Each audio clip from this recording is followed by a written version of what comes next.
Matt Bissonnette, welcome to the show, man. Thanks, man. It's been a minute. Glad to be here. Yeah, it has been a minute. But, man, first off, I just want to say thank you for coming down here. I know this was a big decision for you. You've never revealed your identity before. This is the first time it's on, and that includes 60 Minutes and a lot of big publications that wanted your story, and especially about, you know, the Bin Laden raid and all that stuff. So, like I said, I know this was a major decision for you, and I just want to say I'm honored to be able to be the one to bring it out. Well, so thank you. I'm only doing it here, so I appreciate it. It's my honor. So what are we here to talk about today? We're here to talk about, you got a new book coming out, and we're going to talk about, you know, how the DOD basically went after you unjustly for the previous book, No Easy Day, written by Mark Owen. So we're going to talk all about that, some of the names of the people that were involved in going after you from, you know, coming out of the darkness and trying to fuck you over. And you know, I just want to say these are my favorite interviews to do. I as much as I hate what happened to you, we've done this with Brad Geary. We've done this with the Blackwater guys. We did this with a Canadian sniper that held the world record for the longest sniper shot. He was on the team. Who else have we done this for? Our mutual attorney, our best buddy here, Tim Parlatori's going to be making an appearance. Who else have we done this for, Tim? Eddie Gallagher. J. Cal. So these are my favorite ones to do. Somebody with an amazing life story who's dedicated their entire fucking life to government service. And now the government's trying to fuck you over, and we get to name the names of the people that are doing it and make them and their entire fucking bloodline ashamed to ever have been associated with these pieces of shit. It's my favorite thing to do. I just want to make them It's a crazy story. going in public. So anyways, everybody starts off with an introduction. I'm excited about this shit, man. Matt Bissonnette, former Navy SEAL who served with SEAL Team 6 and was part of the historic raid that took down Osama bin Laden. Author of the best-selling book, No Easy Day, under the pseudonym Mark Owen, giving the world an insider's look at the mission that took bin Laden down. Stepping into the spotlight with your new book, No Easy Way, and your YouTube channel, sharing unfiltered stories from your life and career. Consultant and executive producer for the CBS show SEAL Team, faced legal battles with the government over your writing, but you're still pushing forward with your message of resilience, family, and faith. You're a husband, a father, and most importantly, a Christian.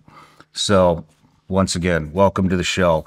And Matt, you've stayed under the radar for how many years has it been now? 12. 12 years. Over 12. You've stayed under the radar for 12 years, never revealed your identity, your face, your name, nothing.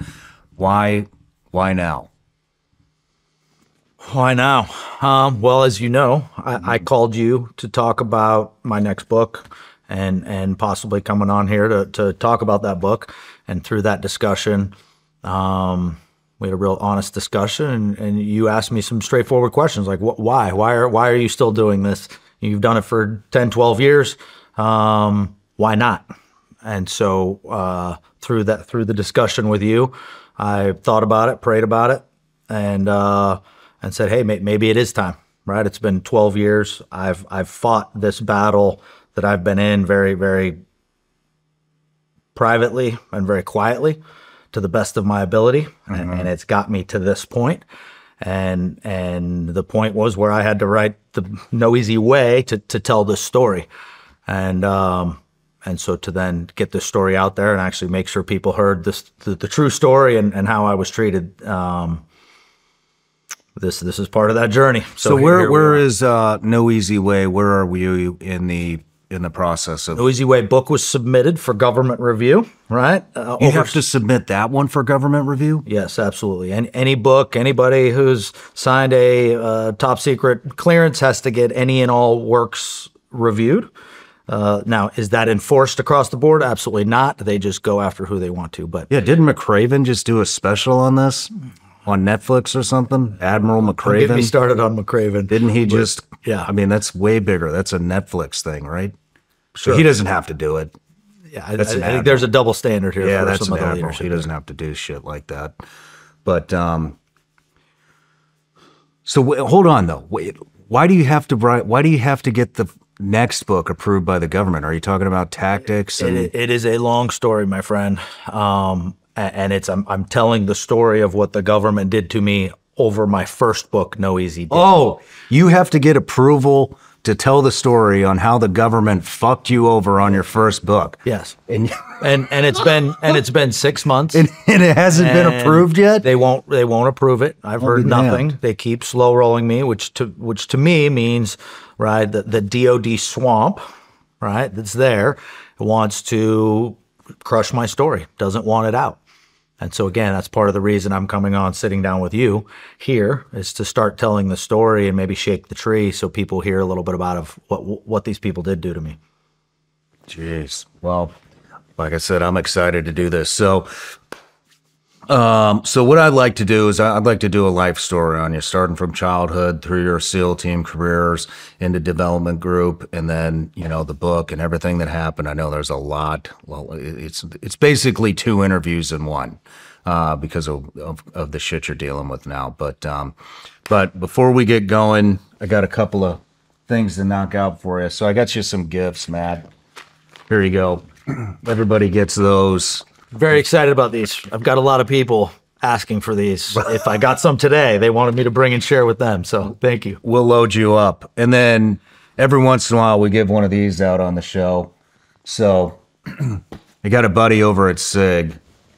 His name's Jason. You got a good buddy over at SIG. Yeah, he was really excited about this interview. So I thought it would be a good idea to present you with one of those. So that's the Sig Sauer 365 P365 Legion. You like that? Oh, do you, yeah. do you already have one? Yes, of course. Son of a bitch. Well, now you got 2. But the Legion, one for each of you, is my favorite. The Legion's the duck's nuts. So thank you. Hey, you're welcome. You're welcome. And then wait, I got something for you. Oh. Okay. Eagles and Angels. You ever heard of the brand? Started Yeah, by dude. a former Delta buddy of mine. Right, he uses our old camouflage. We donated a uniform. He cuts them out. I had these made with "In God We Trust" because I knew you were a fan. And these are awesome. coin. Oh man, thank you. Love it. These will go in the studio. Thank you. This is your uniform, right? Yep. Right on. It's pretty cool. They do different operators, and they borrow a set of camis, they cut them up, and then they sell them, and it's kind of cool collector's items. Very cool. Thank you. Thank you. And then, all right, one last thing. So I got a Patreon account. We've turned it into one hell of a community. They have supported me since the very beginning, and they're the real reason that we even get to sit down and have this discussion today. So I offer them the opportunity to ask each and every guest a question. This is from Matt Stockton.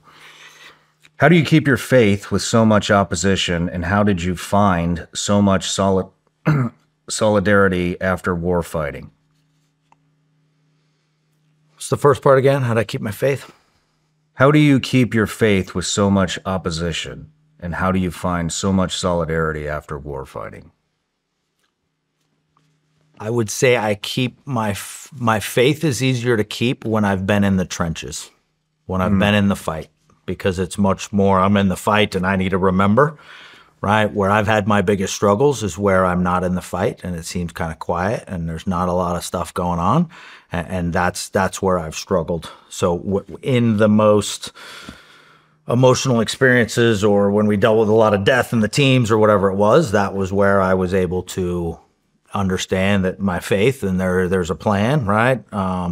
Dealing with the government stuff. I was in a very, very dark, negative place. Getting out of the teams, I was in a very dark place after the way the government was treating me. And I guess I realized that anytime you're challenged in your face, it's God testing you. That's the way I looked at it, right? Was maybe God just challenged me through the whole thing that I've been through with the government to see if I was going to turn into a little bitch or not. Yeah. Right? Was I gonna man up and deal with this the right way, or was I gonna fold, melt, and become somebody I wasn't proud of? And so, right on, man. Well, you definitely didn't fold. So it's been a long fight, man. It's been a long fight. I'm still in it. I'm still in it. I got a payment plan for the next 15 years. So tell me about that. So give me a brief snapshot of what happened. Okay, we're jumping all over here. You want to jump in where the book? No, we're gonna go. Just a brief snapshot of what you're going through. Let's say 90 seconds or less, and then we'll cover that in detail when we get to it. I've been fighting my own government for 12 years. You wrote a book on the Bin Laden I wrote raid. No Easy Day, right? The government immediately came after me for writing that book without a pre-publication review process being done.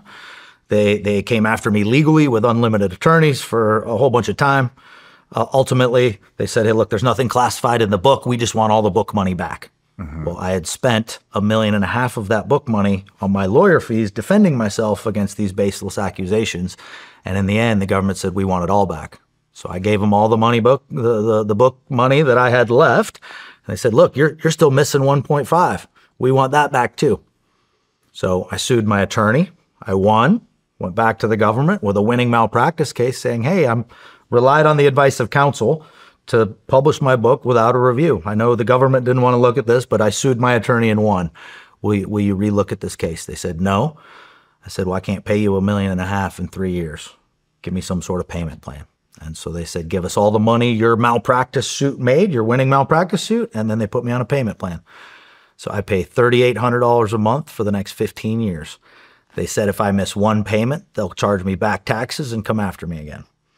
I only served for 14 years, right? I served for 14 years. I got a plaque with my name misspelled when I got out, right? One T in Matt. But yet they want me to pay back more money than I ever would have made in my service for longer than I ever served. I only served for 14. I got a 15-year payment plan. So that and the story behind that is what I wrote about in No Easy Way. That's the story that the government's trying to slow roll in the review process right now. And it's the reason that I'm sitting here with you now is so I can start sharing this story a little bit more publicly. I've been very private about it. I've just tried to duke it out with them the best way I could through the legal system, and it's got me to here. Holy shit. So here we are. Matt, we got to talk about how to set up a better straw man, Mark Owen. Yeah, the Mark Owen, easy to find. The Mark Owen name didn't last more than 2 seconds, and it was actually a Fox News producer, like one of their online producers, who actually ran my real name. Are you fucking kidding me? Fox News. Never would have guessed that, but okay. It was an online producer. So, right, it's pretty easy to find people's home addresses online these days. Right? Yeah, it's pretty easy. Figure that out. So I've got some friends that they set up a whole bunch of online personas if somebody's trying to find me. And all of the home addresses that are linked to my fake accounts are all that Fox News producer's home address. Oh, that's fucking genius. Yep. Nice work. Nice work. I do one other question before we get into the life story. Why did you, I mean, another famous SEALs come out, you know, about this raid, Rob O'Neill, everybody knows. I'm just curious, why did you decide to conceal yourself when you came out, when you wrote the book, when you did? I mean, 60 Minutes did a piece on you. They did it, I mean, probably a better disguise than you've ever seen throughout your entire fucking career. Definitely throughout my career, I've never seen a disguise that well done. I mean, It was like Hollywood production.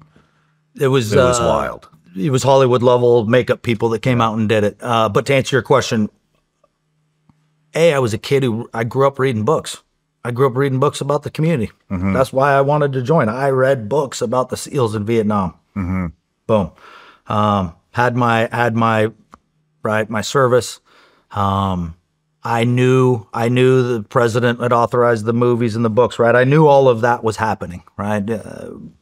3 weeks after the Bin Laden mission, we go to Leon Panetta's retirement ceremony from Langley, Virginia. He's going to go over and be Secretary of Defense.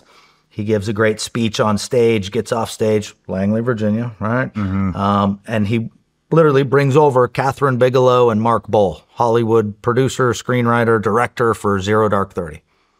Panetta introduces them to us and says, hey, look, they're going to make you famous. So within 3 weeks, less than a month of the mission. For those that don't know, Leon Panetta was director of CIA at the time. Yep. Right. So he full access for Hollywood for that movie. Right. I knew that firsthand within a month of the mission. Right. I got out of the Navy. Right. I hurt my neck in the crash. That was the last mission I was ever on. I get out of the Navy later that fall. I'm contacted by the author Mark Bowden. Mark Bowden wrote Black Hawk Down. He wrote a book called The Finish about the Bin Laden raid. And he contacts me. He's like, hey, Matt, I've already interviewed President Obama. I got the White House perspective of the raid. I've already interviewed Admiral McRaven. I got the JSOC perspective of the raid. We would love to interview you for your ground truth perspective. Fascinating. I already knew the movie, right? Movie was percolating. I'm like, when do you want your book to come out? It's like, well, we're trying hard to get it out before the election. Okay. So I'm an enlisted guy, right? I work for a living, right? I'm not the admiral. I'm not the general. I'm not the president. But I'm director of CIA. I'm sitting in my position watching every single leader from this country be willing to talk about their heroic actions for their re-election campaign, whatever you want to call it. It pissed me off. All right, it made me mad because none of the 24 operators that were on the mission were getting any credit for it, right? It was all the heroic decision-making in Washington, D.C. And so that's when I knew I was getting out. A whole bunch of us had been to Ground Zero, right? I'd never been to New York City before. We went to Ground Zero after the Bin Laden raid. Crushed me, right? I stood there at Ground Zero and I'm pretty good at blocking out the emotions. It crushed me. And I knew I had hurt my back pretty significantly on the helo crash. I was getting a divorce. I had done 13 straight tours at that time. And it just felt like really good bookends. My very first deployment, 9/11, happened. Last thing I did is crash into his compound. I'm now so senior, they're going to take me out of the operational side of things. Damn. And I didn't join to be the troop commander. I didn't join to be the officer. I joined to stay enlisted, right? I had my degree, stayed enlisted the whole time. You were on the invasion. Yeah. You were on the invasion. Holy shit. So your career kicked. Wow. So my whole career, I saw it happen. I saw it evolve, and then I saw it spiraling towards the end, right? I saw the officers and the self-promotion side of things. By the time I got back from the Bin Laden mission and I knew I was hurt at that point, we went to Ground Zero. I was like, man, I am cooked. And I was done. Came back from that and called it. Damn. Why did you conceal your identity? Oh, sorry, I missed that part. Because why not?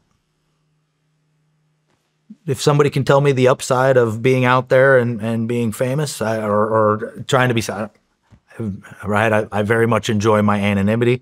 My neighbors where I live, 20 feet away, I have no clue anything about my background. And I like it that way. I read all these books growing up, right? I served 13 straight tours, and none of it did I do by myself.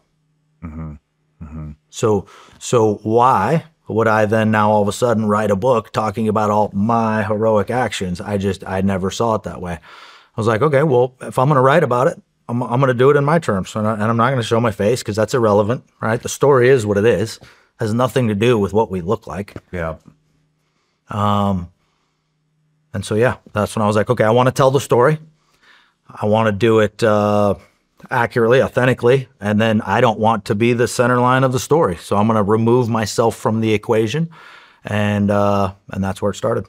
Well, I mean, I think it's a pretty damn smart idea. I mean, how many guys were on the raid? 25?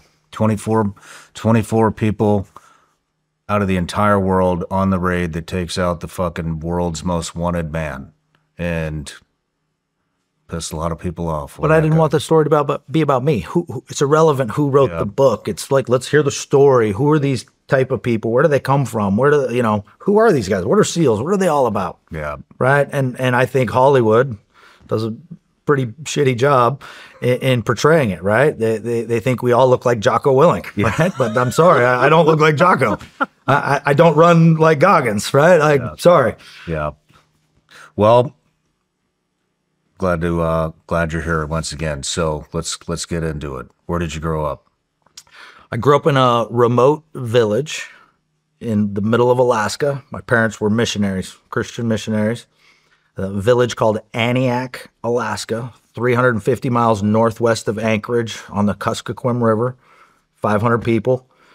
Whoa. Drove a snowmobile to school in the morning. Graduated high school with 3 people in my senior class. What? I was the valedictorian. You were. Congratulations. Our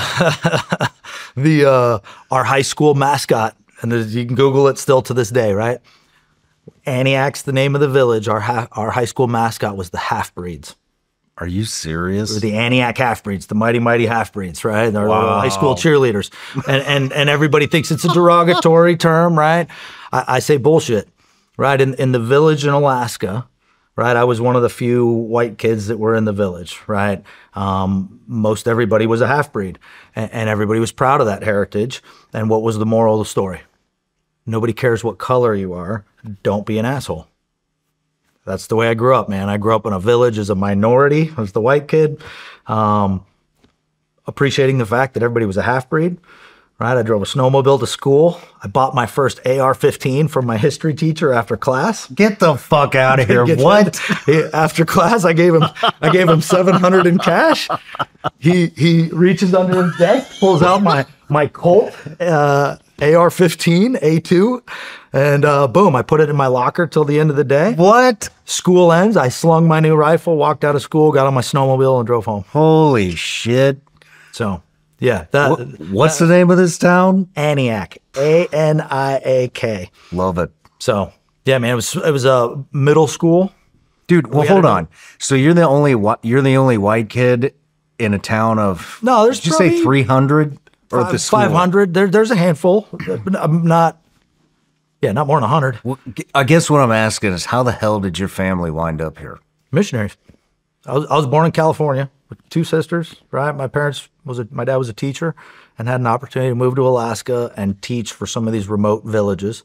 And right, they were always Christian and knew their faith, and so moved to the village. My dad ultimately became the village magistrate, so like the law in town, right? Log cabin courthouse. Right, 100% of the rules broken in town were alcohol related. So, right, you get drunk, beat up your old lady. My dad would arraign you to 3 weeks in jail. Well, we didn't have a jail in our town. So you'd have to fly a little Cessna down to the next bigger village, do your 3 weeks in the drunk tank or whatever you're doing, and you'd fly back to our village, and you're trying to get back to yours. Well, the weather would roll in, and you couldn't fly from place to place. So you just got sent to jail for 3 weeks. The only person you know in my village is my dad. So you show back up at the courthouse, knock on the door. Hey, Mr. Terry. Oh, hey, Sean, I see you're out. Well, yeah, I'm trying to get back to my village, but the weather rolled in. We can't travel. Can I stay at your house? So my dad would be like, sure, but you got to stay for church on Sunday. So we'd literally have a guy that my dad sent to jail. He's back 3 weeks later. He literally slept on our couch in our living room. And then on Sunday morning, we'd have kind of a small church service at the house. And there's my dad's buddy. Wow. That is... I've never heard that before. wanted to leave the village, man. I thought the village was, as a young man, right, hunting, fishing, running around. 16 years old, I'm taking a boat up the river for a week at a time with a fishing pole and some guns, a dog, and a buddy. Damn. We'd come back a week later, right? I barely trust a 16-year-old to valet park a car these days. No kidding. Alaska, it was just a whole different deal. So you spent your entire childhood up there. Yeah. Damn near, anyways. Yeah, that's it. Graduated high school, and then all I ever wanted to do, right? I read these books in middle school for a book report. Mm-hmm. Found the book Men with Green Faces, SEAL book from Vietnam. I read that book. Gene Wentz is the author. Dude. I've met him. That was pretty really cool. Yeah. Yep. That was the first book I read. and man, was hooked. I was like, man, I kept reading more and more books, and it's like, I told my dad one day, he's like, no, you don't want to join the military. I'm like, no, this is what I'm doing. He's like, well, would you go to college first? You know, all you know is this village in Alaska. Go to college. I'm like, sure, okay, but I'm still going to the Navy. They were hoping I'd change my mind. So I went to school in Los Angeles, same school my parents had went to. So I didn't know anything about, right? I went to college. Talk about a fucking culture shock. I'd never driven on the freeway. I had never worked a gas pump at the gas station, right? Like before ATM cards, put a 20 on pump 3. Yeah. Right? We had a barge that would come up the river and deliver fuel to like a 700-gallon fuel tank in front of our house that we would use for the year. Right? I went to college. I showed up in Southern California with a flannel, work boots. Like, hey, I'm here for school. Like, nice. Who's this knucklehead? Wow. Yeah, I'd never been on a date. I'd never driven on the freeway. I'd never done anything, man. You'd never been on a date? It's a village of high school class of 3. You got to go to the next village of Alaska. Where are you taking them? Holy you've never been on a date? Not till I went to college. No girlfriend, nothing. Okay. Hold on. I got to hear a this slight first. girlfriend from down the river, the village down the river. Down the river? Holy, what did you guys do for a date? Well, okay. So for basketball, right? I played basketball. It was Matt miss the net when I played basketball. You'd fly a Cessna from village to village, and that's how you'd, compete with other schools. And so when you'd fly to the other schools, there was always like a dance that night. So, whatever. So that was it, man. Fly from village to village. You're there for the weekend, play some basketball, find the locals, make some friends. Right on, man. Yeah. Let's talk about the 4 Fs. That sounds like that was something that's straight from my father. Stuck with you. Straight from my father, that he demonstrated, right? A lot of people talk. My dad demonstrated, and he demonstrated his 4 Fs were what guided him through life. And that's his family, his friends, his fun, and his faith. And so that's my dad passed last December. And oh man, I'm sorry to hear that. Yeah, 30-year battle with Parkinson's. So long spiral. Never heard him complain once, not once. So that's rubbed off on me as I've dealt with my situation, right? Whether I was going to turn into a little bitch and start complaining, or if I was going to put my head down, get to work, and deal with it. Yeah, yeah. What about your mother? Mom, still here, doing fine. Yeah, 100 miles an hour. You guys close? Very. You grew up close? Yeah, because you're in a village in Alaska, not much else to do, right? I went to college. After college, joined the Navy, right? Enlisted. My parents thought I would have lost focus on the SEAL thing, and no, I was just as amped up. I tried Army ROTC in college, so they sent me to jump school. Right, I was Army ROTC, so kind of got a little sidetracked, thinking, okay, maybe I'll do this ROTC thing. I was an officer in the Army, and I went to jump school as a cadet, and I'm at the chow hall at jump school, and I'm sitting across from these SEALs. Little did I know they just graduated buds, right? But I think they're hairy-chested frogmen, and they're making fun of my stupid Army haircut. And I was devastated. I was like, fuck, these guys are making fun of my hair. Like, if I continue with this Army thing, I'm going to go have to do the haircuts and boots. And like, that's a thing. And I had read all these books about the Navy. I was like, no, man, I came back from jump school, my cadet status. I went to my little ROTC boss and I'm like, hey man, I can't do this. I've always dreamt about the Navy and that's what I'm going to go do. They made fun of my fucking hair. I'm out. I'm out. This is bullshit. So yeah, that was it. Left ROTC, graduated, and then enlisted in the Navy. So you got your degree? Yep. What's your degree in? Social science. Nice. Waste of time. Waste of time. Waste of time. Never used it. But I had it. I went to the recruiter's office, enlisted. They're like, great, you have a degree. You can join as an E3. So E3, torpedoman. It's the shortest A school I could find, right? Nice. All my buddies did gunner's mate, and they're like, oh, 6 months, don't do that. So yeah. Torpedoman, I think it was 6 weeks, 9 weeks, something like that. And then straight to buds, class 226. Nice. And then I made it straight through. So that was And 90, you 98. were the honor man, correct? So they say. Why'd you get honor man? Do you know? I don't know. Somebody else picked me. Oh, right. Come on. You got a good inclination. I like to work hard. That's it. Did you find Buds challenging at all? Yeah, of course. Of course, Buds is challenging. I'm not going to say Buds is not challenging, but I had read 6 million books and set my expectations here. And so I think I had set them so high. Maybe it was a little down from where I had set them at. Didn't mean it wasn't hard, right? One of my best friends, every morning he'd wake up, he's like, fuck this, I'm quitting today. And then he'd never quit. But every morning he'd tell me he was quitting. Where me, I was like, okay, if I allow myself to think that every morning he's like, Biss, I'm out of here. Fuck this. And he'd never leave. I'm like, listen, you got to fix this because you're really rubbing me wrong. Quit lying to me. Every morning you're fucking with me and you're not quitting. I was afraid if I ever entertained those thoughts, I'd quit. So I was like, no, I'm not quitting. Never entertained them, and went right through. What did your parents think? I don't think they knew what to think. I think that's the part when I started lying to my parents, right? As soon as you graduate, it's like what they know is what they know, and they don't really need to know anything more for right now. Right, I graduated, nothing going on, still pre-9/11. And then on my very first deployment, I was sitting in Okinawa, Japan, watched it all transpire on my barracks television. No shit. Yeah. I mean, we were like, holy shit. Like, think about it. Your first deployment, brand new guy.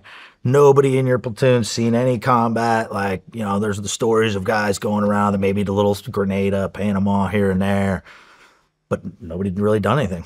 And then now we watched 9/11 unfold on my television, and right, the rest is history. I mean, what did you think when you saw that? Were you? That's it. The first one had hit by the time we had turned on the news, and by the time the second one hit, you know, we watched that live, and there was all sorts of speculation between the first and the second. Hey, what was this accident? Whatever, who knew? But by the time you watched the second plane fly in, it was the gut punch that you were like, okay, this is real. Something's happening. And if that doesn't give you goosebumps and think you're going to work, something's wrong. So, I mean, I probably would have got out of the teams had we not had 9/11 happen. Yeah. Right? I would have done my time and got out.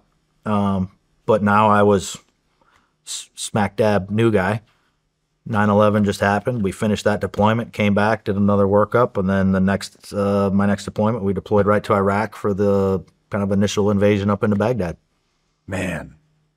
Dude, So still running like thin-skinned Humvees, like before the IED threat. Way. What an arc of a career. So your first deployment, you're watching 9/11 happen. Your last deployment. Well, we don't count as a deployment. Yeah, last mission. your last mission. I mean, fuck, you're taking the guy out that orchestrated. It's just fucking wild to me. And you're on the invasion. So first deployment, you watch 9/11 happen. Second deployment, you're on the invasion, and you're at Team 5, correct? Yep. How did it feel going on the invasion? Well, because I would imagine I don't want to upset my Team 3 fellas that were there before us. Right? They had done the oil platforms and moved up inland. By the time 5 came and swapped out with 3, we were just now taking Baghdad, and so we took Baghdad and then moved into one of the palaces and spent the rest of my deployment running ops out of Baghdad, which was okay, like living the dream, right? Young frogman, we got an enemy, we're going to take the fight to them, and you're new, impressionable, and gung-ho. So away we went. Was it pretty kinetic? Yeah, for going from 0 before. Yeah, I mean, my first shootouts, my first everything was that deployment.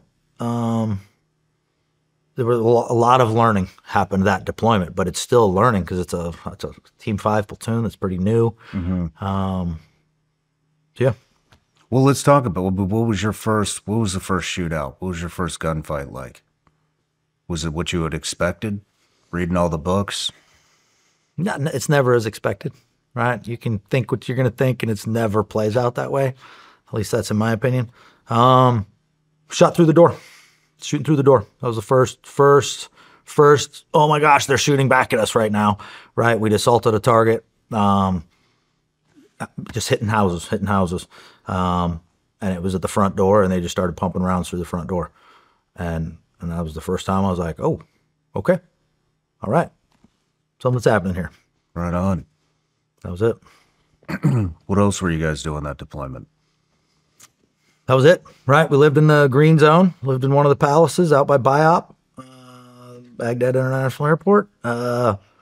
Worked for the different intel agencies, kind of giving us targets, and we'd go do our best to roll them up, right? I thought we were pretty cool at the time, little, you know, and then every night you'd see these cool black helicopters flying over, and I'd go to my boss, I'm like, hey boss, why don't we have those little birds around? Why are we in thin-skinned Humvees right now? Why are we in why aren't we flying to these targets? Those little birds look really cool. They're like, well, you don't get those assets here. So that's when I started learning a little more about the big leagues and the different assets that came with different units. And so I had screened for my previous command before my second deployment. So I got word on the Iraqi deployment that I'd got picked up to go to training to see if I could make it into Damneck. Okay. So for those that are listening that don't know what Damneck is, that's where SEAL Team 6 Development Group is at. So I've heard. I don't know anything about it. Yeah. You better be careful. One of these admirals might come after you. They will. So Team 6 pops on your radar because all the assets, all the cool toys that they get, you're seeing that. And all the guys I knew at 5, right? Some of the bigger studs that I knew would like disappear, and then they went off to go see if they could screen. And so I'm like, all right, well, if I'm here, I need to try this. And so you got word that you got accepted to yeah, I'd screened before the second deployment, and then I got word, 6-9 months later, that I'd been picked up. I barely passed my PT test. Are you serious? Bro, we were doing a SR in Camp Pendleton, and literally they called us 2 days prior, and they're like, hey, your screening test is like tomorrow morning. I've been eating MREs, face painted, living under a tree for like 3 days, and literally 3 other dudes got pulled out of the field, drove down to San Diego, and the next morning we had our PT test. Holy shit. And I barely passed my push-ups. Right. Right on. Yeah, a little worried about that. Like, all right, are they even gonna, they even gonna pick me up because I was a slip knot and barely passed my push-ups? I got picked up, and then I made sure my push-ups were good for you take a screening test day 1 of training. They show up and give you a hard one. So right on. I had to make sure I was ready for that. So you pass the screen test, you get in there. Let's talk about showing up for training. How was that? Pretty cool. Different, right? Right. You go to BUDS. I'd read a whole bunch about BUDS. I hadn't read much about this. I didn't know much about this. I knew BUDS was more of a, hey, don't quit. Check. I don't have that word in my vocabulary. Now it's okay. How can you, right? It's a selection and training, probably more selection than training, right? So they want to know you have it or you don't. And day 1, it's shotgun blast to the face. And then it's, I thought getting into that unit was twice as hard as BUDS. Really? Right? BUDS was simple enough where it was like, you get the deal, right? You run that way, don't quit. Okay, check, I got that. This selection was, okay, how good are you at what we've trained you to do, and can you make really good decisions under stress and pressure, and can you do that, right? It's not just about just quitting anymore. Yeah. So you found that to be a lot harder. I loved it. It was much harder, right? Because now the selection process in which they are judging you on has nothing to do with you just didn't quit. Now it's, okay, how good are you at the game? Right? BUDS was don't quit. We'll train you some basics. Now you've been a SEAL for a handful of years. Now we want to put you to the test of what you know, and we're going to put high expectations on you. And then if you don't cut it, you're out. So I loved it, but it was very demanding. Can you say how many people you started with? Do you know? I don't remember the exact number. I would say rough numbers, 50% washed out. 50% washed out. And no disrespect, no, hey, you're an asshole, you don't cut it here. It's like, hey, you just don't cut it here. go back to a team. Depending on what you failed out for, you may have a chance to kind of reapply and screen again, or you just go back and that's it. Gotcha. 50%-ish. So when you say it's mostly selection, a little bit of training, so I mean, you have a baseline when you show up there that they have an expectation from the baseline that they, I mean, so are you not learning in the training pipeline? You are, and they will teach you something new every single day. Every single day you're getting something new, and it's amazing every single day. And if you're the guy who didn't pick it up the day prior, the next day now they stack something new on top of you and you weren't getting what they got yesterday. Okay, the next day is something more. And if you're, next thing you know, you got 3 of these things stacked up above you and you're not keeping up, you're not going to last too long.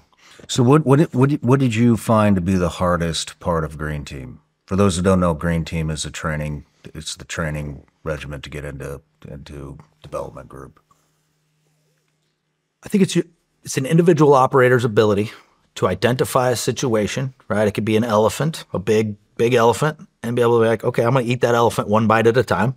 I'm going to prioritize those bites smartly, and I'm going to start eating, right? And the hardest part of training was that. They were constantly putting big elephants in front of you, stressing you out, wanting to see how you dealt with that size of that challenge, the complexity of that challenge. Did you quit because the elephant's too big? Or did you say, okay, check, I'll eat that elephant. What size bite-sized piece can I take? I'm going to start prioritizing those bites and start eating. Gotcha. The tactics were what they were. They're constantly throwing something new at you. If you're into it and like that type of stuff, it's the best training you'll ever get. Every single day you're learning something new and getting faster and better and better. And if guys weren't cutting it, they were gone. Did you get honor man of this too? They don't give an honor man in Green Team. Right on. All right. So what is I've never really talked to anybody. We've talked pretty extensively about what Green Team is, what the different cycles are of the program and all that kind of stuff. But what is the graduation like? There isn't one. There is no graduation. How do you know where you're going to go? It's like the last couple months of training. They'll be like, hey, you guys are going to this color, you're going to that color, you're going to that color. And I remember guys who, the guys who went to one of the squadrons, I won't mention the color, but the guys in my class that were going to the next squadron that were deploying, they literally left Green Team 2 weeks early, checked into their squadron and deployed. No shit. So they were like, you're graduating and integrated into your second next squadron. And for them, they deployed. I waited 3 months and I deployed 3 months after I graduated. Gotcha. So it's the pace is insane at that facility. And you went to Red Squadron? Yes. Where did you want to go? Did you want to go to Red? Doesn't matter. I wanted to graduate and be assigned to one of the squadrons. You didn't care which one? I think when you're going through and you're envisioning up on what the differences are and how you want to make believe that there's something special and different, in reality they're not. And whichever one you land in, you're going to be happy and content and welcomed. Are there different cultures for different teams?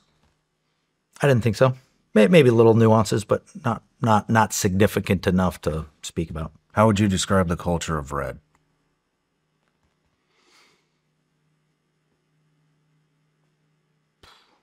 Put up or shut up? I don't know. Very cut and dry, black or white, right? No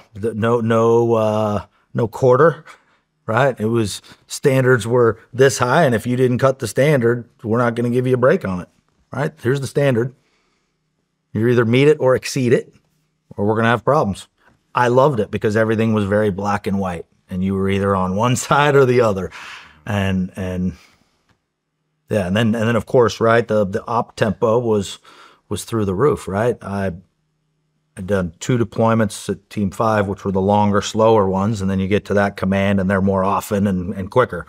Mm-hmm. And so then showed up and then just started deploying every 6 months or less or whatever it was. It was just constant. What was it like showing up to Red?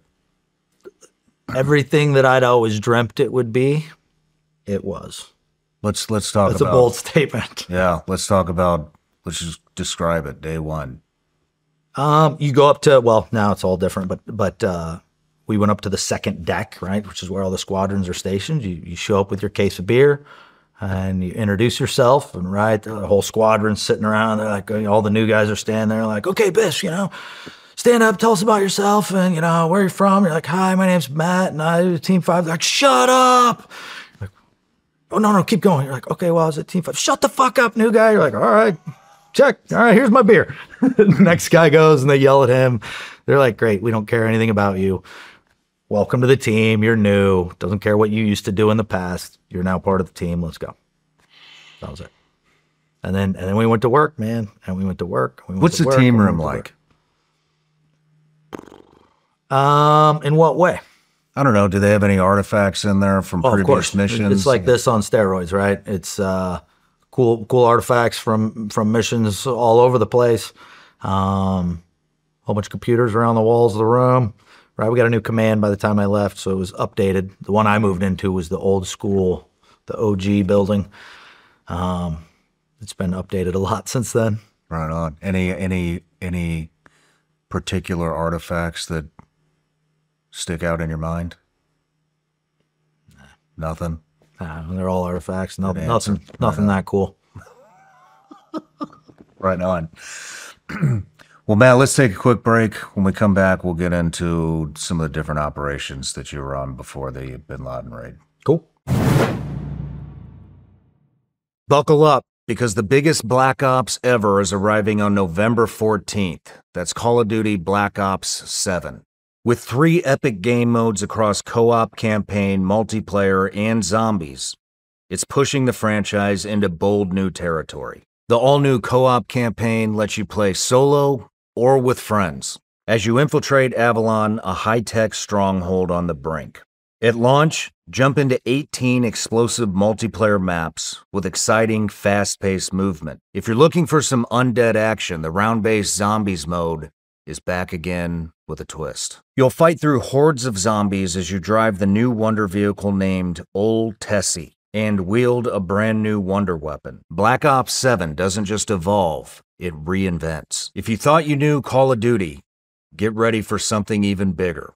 Pre-order Call of Duty Black Ops 7 now. Available November 14th, rated M for mature.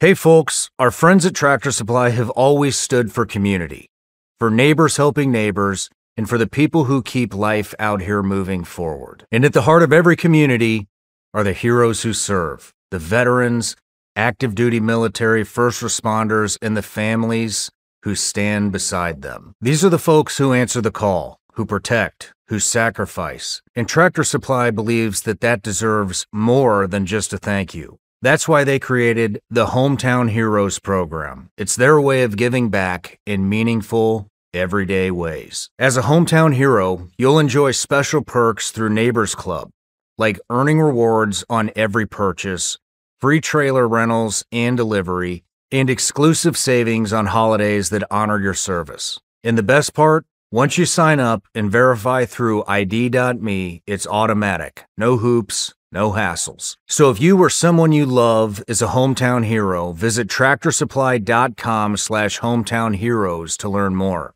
It's Tractor Supply's way of standing behind those who always stand for us. All right, Matt, we're back from the break. We had just kind of talked a little bit about Green Team showing up over at Red Squadron, over at SEAL Team 6, and kind of what that was like. So what I'd like to move into now is basically your career over at Development Group, what the pace was like, where were you guys deploying, stuff like that. So let's just start with, what was your first deployment with Red Squadron? Man, first deployment with my former squadron was, we deployed to Afghanistan. I was actually there for about a month of deployment. And during this period of time, right, our Army counterparts were very focused in Iraq, and the Navy team had leadership in Afghanistan. So, you know, most of the Navy guys were deploying to Afghanistan. The Army had control of Iraq. Well, Iraq had been picking up, right, from the Tier 1 perspective. So I did about a month of deployment in Afghanistan. And then I got a call that a handful of guys from our squadron were going to move over to Iraq and integrate with a Army counterpart unit. Okay. You said it, not me. Why would they pick a new guy? Oh, my whole team went. Oh, your whole team? My whole team. They pulled the whole team. So my team leader, all the way down to me being the new guy, they pulled the whole team, moved us over to Iraq, and then they farmed each one of us out to a different Army team. So I was integrated as a new guy into a Army unit, as a new guy on one of their assault elements. You know, other guys on my team were another team. We all lived together, operated together, but we fully integrated with an Army unit. With Delta. So did Delta send guys over to 6 to integrate in Afghanistan? At that point, it was because they were taking some heavy casualties, right? Is this when that IED factory blew up and killed a bunch of those guys? There was a lot of stuff going on. Iraq was getting hotter and hotter, right? I had done my Team 5 deployment there. I screened. I went to Dam Neck, and now my next deployment was Afghanistan. I was there a month, and then they moved us over to Inbed, and I worked out of Baghdad again with the Delta team. So who took your guys' slot in Afghanistan? They just didn't backfill us with anybody. They went lighter. The squadron that stayed there was light a team. A team went over and augmented the Army guys. Phenomenal deployment, right? I'm still very, very good friends with the Army guys I worked with there. Phenomenal individuals. Can we rewind just real quick? So did you guys do anything in Afghanistan, or did you get farmed out because it was just there just wasn't a lot going on? No, we were doing ops. I was out of Jalalabad, and we were running missions out of J-Bad. It just, they weren't as kinetic. It was different, right? Iraq, everything was just kicking off. Afghanistan's been through its phases, right? I've been there 10 times, but, at that time, Afghanistan felt a little slower. They were still hitting ops. They were still running missions. It was just the priority was, okay, let's move some extra assaulters over here. I think the Delta guys had already lost a couple guys before we got there. And then while we were there, they had lost a couple more out of one of their other units. It was pretty, right? I rode around on a Little Bird, right? As much as I dreamt about the Little Bird thing, we were Baghdad SWAT. Right, cruise around on Little Birds once, twice, 3 times a night, whatever it was, all over Baghdad. So hold on. There's a lot to unpack here. I'm really curious. You know, but let's just keep it Afghanistan for your 1 month over there. So, I mean, what was your impression of the difference between regular SEAL teams? Now you're over at SEAL Team 6 in Afghanistan with Red Squadron.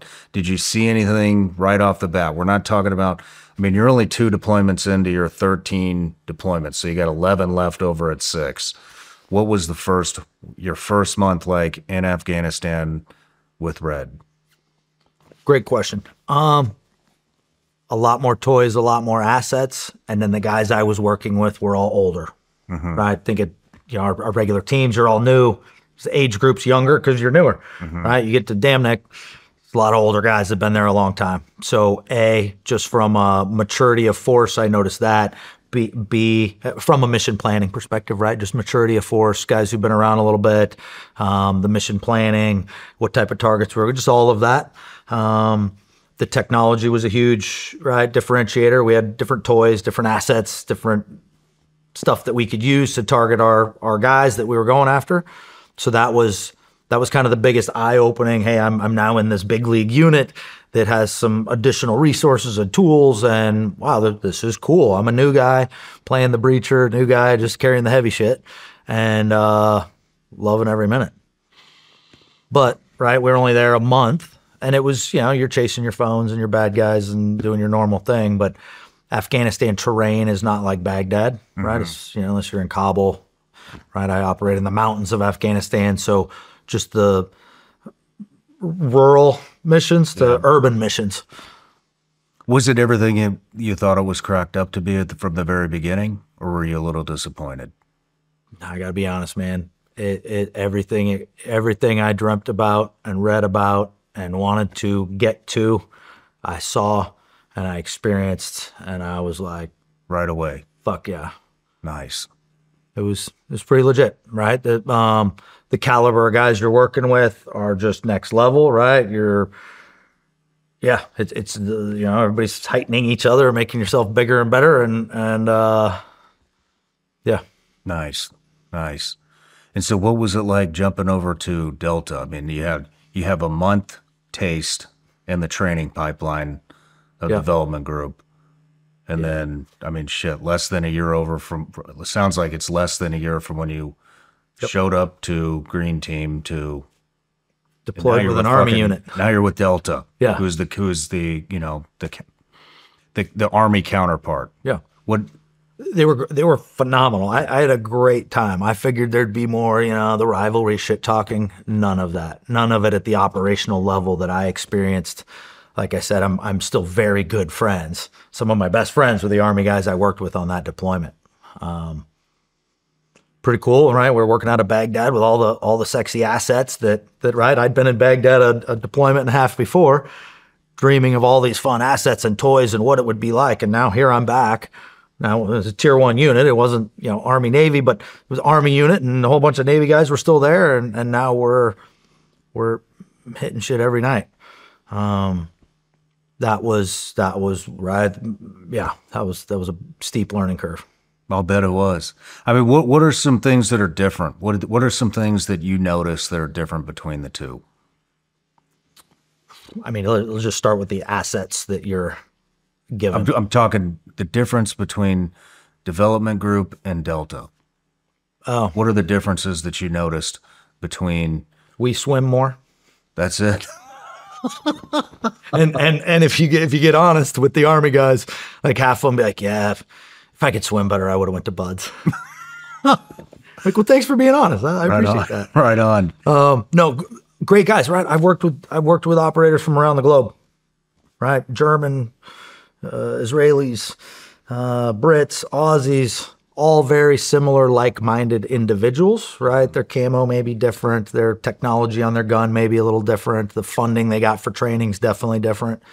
But from an individual operator, all very similar. Very similar. Yeah, and I would say that for the Army guys, our Army counterparts, very similar, same mindset. Sure, they hadn't been through Buds. They have a different selection pipeline, but from the operator themselves, the way they're structured, the way they operate, right? The tactics were all pretty similar, nothing that you couldn't assimilate into easy enough. So you didn't get over there and go, oh, fuck, I'm going to have to go through another selection. I should have stuck with ROTC. Yeah, fuck. No, they never had to do this detour, damn it. Again, they were super cool. They opened me up, opened up everything, allowed me in, and respected my talents on their team. I was arguably the outsider and a new guy. Mm-hmm. So what kind of stuff were you doing over there? Baghdad SWAT, right? Little birds to the roof, Panders, ground assault force, squish them in the middle, right? Night after night after night, right? Intel finds bad guy. We show up at the house. I can remember a good one where we, right, these little bird pilots are shit hot, right? They are what they say they do. They deliver on every single time. And we're hitting, it's downtown Baghdad, thousands of rooftops, right? How do you find the one rooftop in the masses that you need to land your helo on? And every single night, they were perfect. Every night, always. Boom, boom, boom. Nailed it. Right? Well, one night we come in and we land on the roof, but it turns out our pilot had landed one too far by accident. Right? Landed one too far. We get on the roof, one house past our target building, ground assault fort hit the ground. They start coming up, big shootout in the stairs, right? One of my buddies, Jeremy, shot in the leg, right? They're throwing hand grenades down the stairs.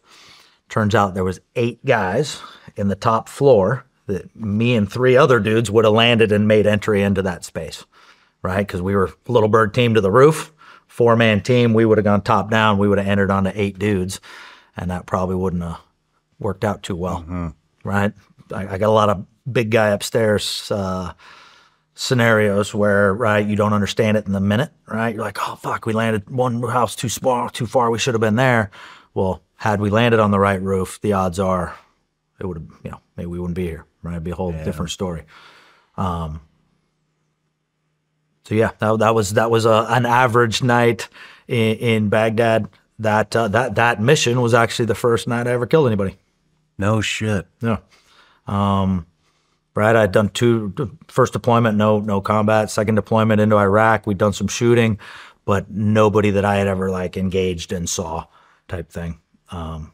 And there was that night, there was a whole bunch of dudes trying to climb out the back window, and we lit them up. And then we ended up a couple Army guys ran in on the first floor of this building. They were all sandbag bunkered positions on the second floor. And so we pulled a Bradley fighting vehicle into the front door of this, right in front of the house, and literally had the 18-year-old kid behind the chain gun just start unloading into the house. And so like 20 millimeter chain gun in the front yard of this house just blasting away, and they all started trying to pile out the back window. Shit. And so shot them, a whole bunch of them. And then how many of them? There's probably 4 or 5 that tried getting out. We ended up sending an EOD guy in on the first floor of the house, and they set a big thermobaric charge, right? Ran out of the house, right? The Army guy's like, okay, 30 seconds, it's gonna go. 29, 30, no boom. Right, all right, you're the demo guy. You just set the demo. You just said it should be blowing up now. It's not blowing up. What's up? Did you dual prime it? He's like, dual prime it. What kind of demo guy doesn't dual prime something? So, okay, now you're sitting there. There's a thermobaric charge that has been actuated. The clock's ticking. I'm finding the difference between Delta and Dev Group. Always dual prime. So anyway, we waited, and we're like, all right, somebody's got to go back in the first floor and hook another initiator to that charge. And you have no idea where that initiator's at, if it's hung up or what's going on, because you're the demo guy, said it should be off. So the same demo guy had to run back in the house, set a second initiator to it, ran out and clacked it, and whole house fell down. And that was a big, very significant moment for me in 2 ways. One, yeah, I had actually engaged somebody and for the first time. But more importantly, right, I was pissed because we missed our landing spot, right? And you do enough of these, in hindsight, you're like, well, we're very blessed we missed that landing spot, right? So, you know, it's not always bad, right? A little perspective, look at the situation, and yeah, we got really lucky there. So I probably shouldn't be mad that we missed the target. Yeah, yeah. What did it feel like to take an enemy combatant's life for the first time? Zero emotion, zero anything. Nothing. No, it's easy. Didn't bother you one bit. Nope. To me, I've never had any issues with that. Right, I'm on the right side of this. They're on the wrong side, and I had zero issues. Did it feel accomplishment? No, not really. Because what sense of accomplishment per se, right? There's a whole bunch of people there. There's probably 3 of us shooting at the guys climbing out the back window. It wasn't, I went and did some crazy jujitsu move on him or something. Like, it was just part of the team and part of the mission and how it goes down. So I've never been like, oh, well, I did that and that was me. And that's just never been me. Let's talk about, let's just talk about, before we get to the bin Laden raid, let's just talk about any significant events that happened at Dev Group prior to the bin Laden raid. You covered it with Pete pretty good in your last couple episodes. I was on the Captain Phillips rescue with him. Oh, you were on there? Yeah. Yep. Let's hear your perspective. How'd that go down? I thought Scabell did a great job just describing it. I wasn't there. I wasn't one of the shooters. I'll say there's way more than 3 shots, right? Anybody who saw the movie and believes it was 3 heat-seeking sniper bullets, I got an island to sell you. I would say, right, the other misconceived notion is right after the guys took the shots, there was 1 AK-47 round fired inside the life raft.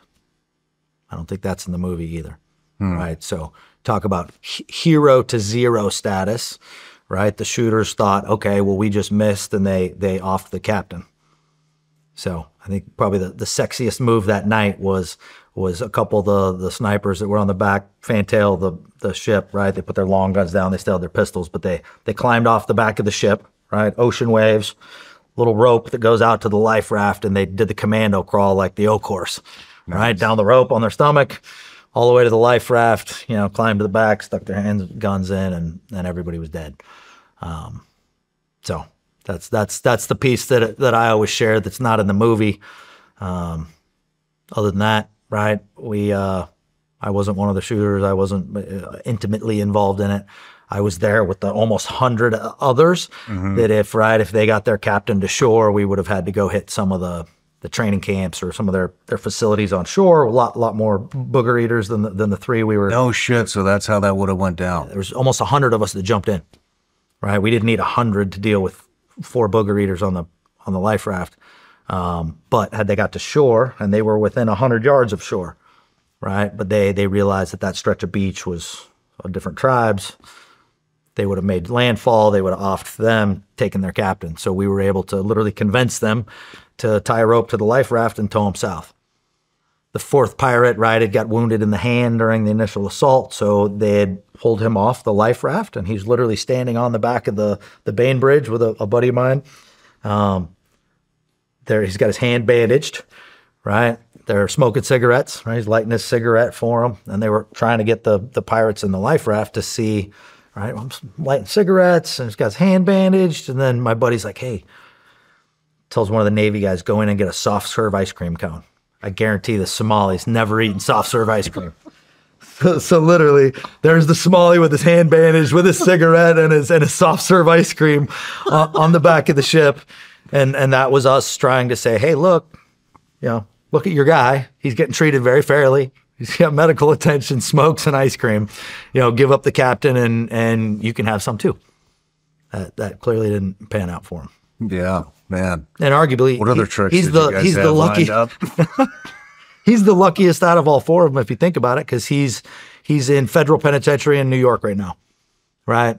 The others are dead, right? He never got air conditioning in Somalia. He certainly didn't get heat. I guarantee he's got free college, eye care, dental care, 3 meals a day. He's living the dream in the federal penitentiary compared to where he would have been in Somalia. I mean, shit, up there, they probably have his whole life planned out for him and donations and everything for when he gets out, right? For sure. So, wow. But what else? What else? That was the only real, right? There's the standby where something happens, you go. That was the only real spin up for a true standby mission, which was, hey, you know, okay, boom, go fly away, do the jump package in. That was the only one of those I did during my time.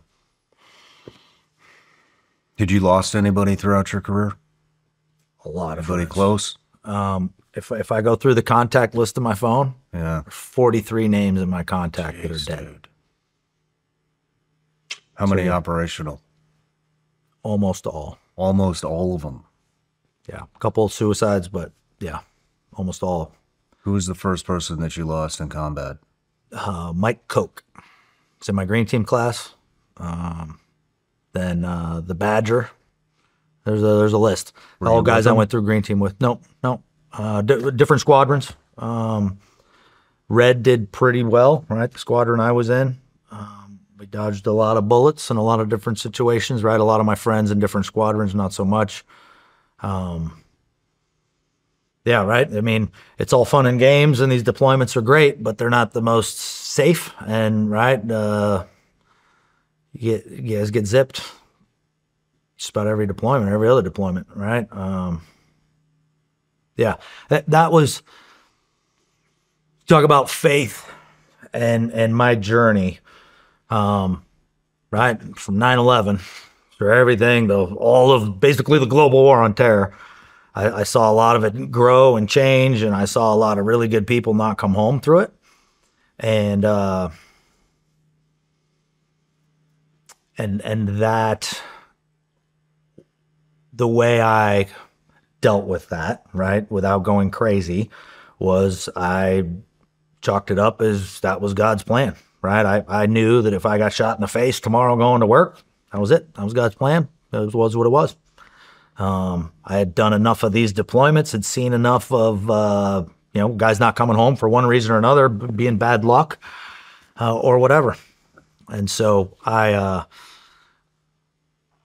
think the more I dealt with the death, the closer I was with the God connection of like, okay, that justified it for me. In some weird way, that was the piece, the Band-Aid I put on it in the moment to chalk it up as, okay, well, it is what it is, and I got to get back to work.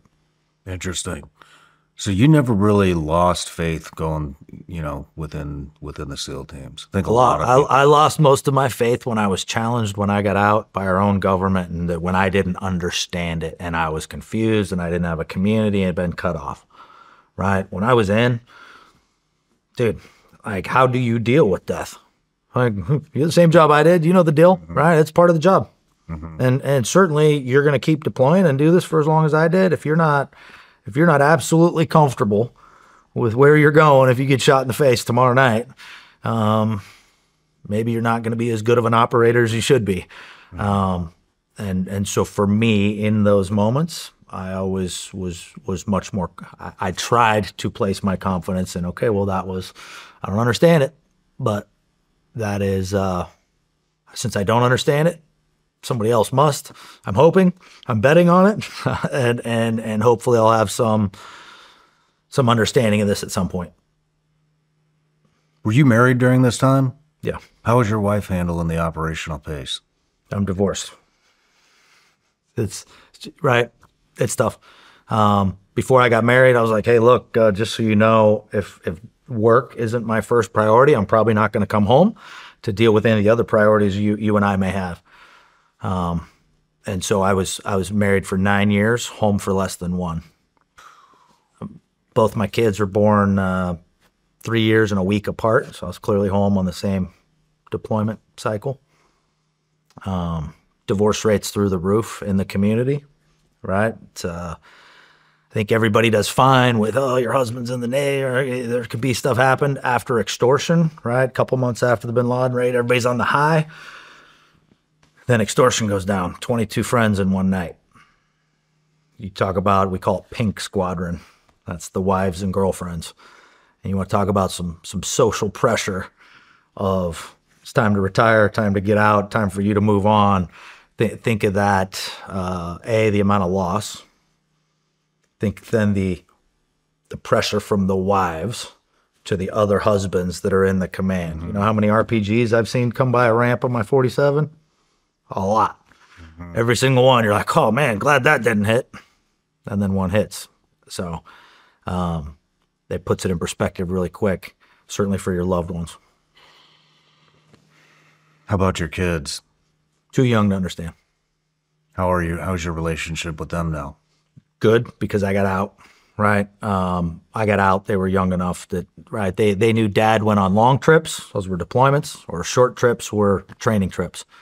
I've done the math. I never put them to bed for more than like 14 days in a row without another trip.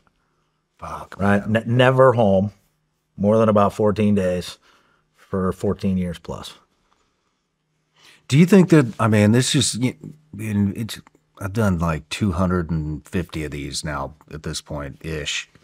At least 50% of these interviews have been military guys. We talk about the same things every single time.